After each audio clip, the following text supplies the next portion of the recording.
Jail escape. एक bakery के कर्मचारी अपने मालिक से, सेठ जी आपने इतना बड़ा गत्ते का बक्सा क्यों मंगवाया है? तब बेकरी का मालिक, एक बहुत बड़ा ऑर्डर आया है 35 किलो का केक बनाकर देने के लिए। अब अगर इतना बड़ा केक बनाया तो हमारा क्या फायदा होगा, इसीलिए मैंने ये गत्ते का डब्बा मंगवाया है। इसमें तुम लोग ब्रेड वगैरह भरकर एक बड़ा सा केक बनाकर रखो। और हाँ, ये सब फटाफट होना चाहिए। वैसे ही वो ग्राहक बहुत सख्त आदमी है, कल ही इस केक का डिलीवरी हमें करना होगा।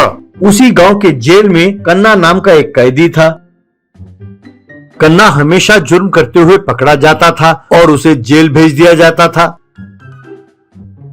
वो हमेशा जेल से भागने की कोशिश करता रहता था, पर हमेशा पकड़ा जाता था। एक दिन कन्ना से एक और कैदी, अरे कन्ना भैया तुम ये क्या कर रहे हो? 3 महीने में वैसे भी तुम छूटने वाले हो, फिर ये जेल से भागने की कोशिश क्यों करते हो? अरे भैया तुम्हें तो कब का छूट जाना चाहिए था। बस तुम यूं ही हमेशा जेल से भागने की कोशिश करते हो, पकड़े जाते हो और तुम्हारी सजा को बढ़ा दी जाती है। हर बार यही होता है भैया तुम्हारे साथ। बस 3 महीने सब्र करो और बैठ जाओ, तुम्हारी सजा पूरी हो जाएगी, तुम्हें जेल से छोड़ दिया जाएगा, फिर तुम आराम से अपनी जिंदगी बसर कर सकते हो। अब परसों ही जेलर साहब ने तुम्हें चेतावनी दी थी ना कि अगर इस बार तुमने भागने की कोशिश की तो जिंदगी भर तुम्हें जेल में ही सड़ना होगा, याद है या भूल गए? तब कन्ना ने उस कैदी को कहा, भैया जरा यहाँ आना। वो नजदीक आया। कन्ना ने जोर से एक गाल पर थप्पड़ मारा और कहा, अगर कोई मुझे मुफ्त में मशवरा देता है तो मेरे बदन में आग लग जाती है। अब जाओ यहाँ से, जाकर मेरे दोपहर का खाना मेरे सेल में लेकर आना। अब जाओ। तब वो कैदी, भाई तुम्हारा कुछ नहीं हो सकता, तुम जिंदगी भर यहीं सड़ते रहोगे। तब कन्ना, ये तो बिल्कुल नामुमकिन है, मैं आज रात को ही जेल से भाग रहा हूँ। इस तरह कन्ना दोपहर का खाना खाने के बाद सोच में पड़ गया कि कैसे जेल से भागा जाए। तभी जेल के अंदर एक बहुत बड़ा ट्रक आया। वो ट्रक भरकर जेल के रसोई के लिए सब्जियां लेकर आए थे। उस ट्रक को देखकर कन्ना के दिमाग में एक आइडिया आया। कन्ना चुपके से गया और उस ट्रक के अंदर एक सब्जी के थैले के अंदर जा छुपा।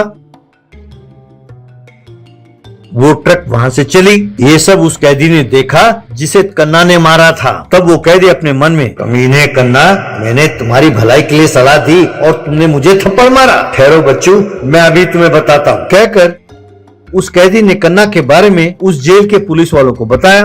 तब सब संतरी कन्ना को ढूंढने लगे। कन्ना उस ट्रक में बैठा था। थोड़ी देर बाद वो ट्रक जाकर एक बाजार में रुकी। ट्रक के रुकते ही कन्ना उस ट्रक से नीचे उतरा, लेकिन तब तक पुलिस भी कन्ना को ढूंढते ढूंढते वो बाजार पहुंची। कन्ना ने पुलिस वालों को देखा तो वहां से भागने लगा। यूं कन्ना दौड़ते दौड़ते एक बेकरी के पास आया। वहां के कर्मचारियों को बात करते हुए उसने सुना। एक कर्मचारी, अरे भैया इस गत्ते के डब्बे के ऊपर केक बनाना शुरू करो, हमें शाम तक डिलीवरी देना है।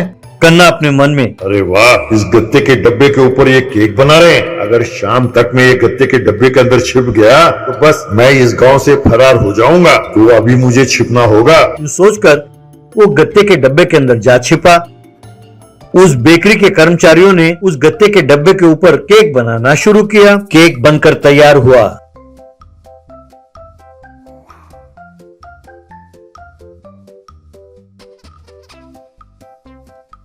उन्होंने एक बड़े ट्रॉली की मदद से उस केक को एक ट्रक के ऊपर चढ़ाया।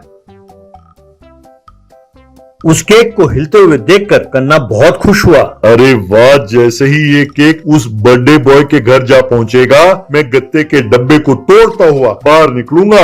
भाई अंदर तो यहाँ दम घुट रहा है। थोड़ी देर बाद उसने सुना कि बाहर सब लोग हैप्पी बर्थडे गा रहे हैं। तब कन्ना ने ये समझकर कि केक काटा जा चुका होगा, वो गत्ते के डब्बे से बाहर निकला। तभी उसने देखा कि केक काटा जा रहा है और उसके सामने जेलर खड़ा है। तब जेलर कन्ना से, क्यों बच्चू, मेरे बर्थडे वाले दिन तुम यहाँ से भागना चाहते थे और मेरे सुपीरियर ऑफिसर्स के सामने मुझे उल्लू ठहराना चाहते थे, कहकर उसने कन्ना को जोर से थप्पड़ मारा।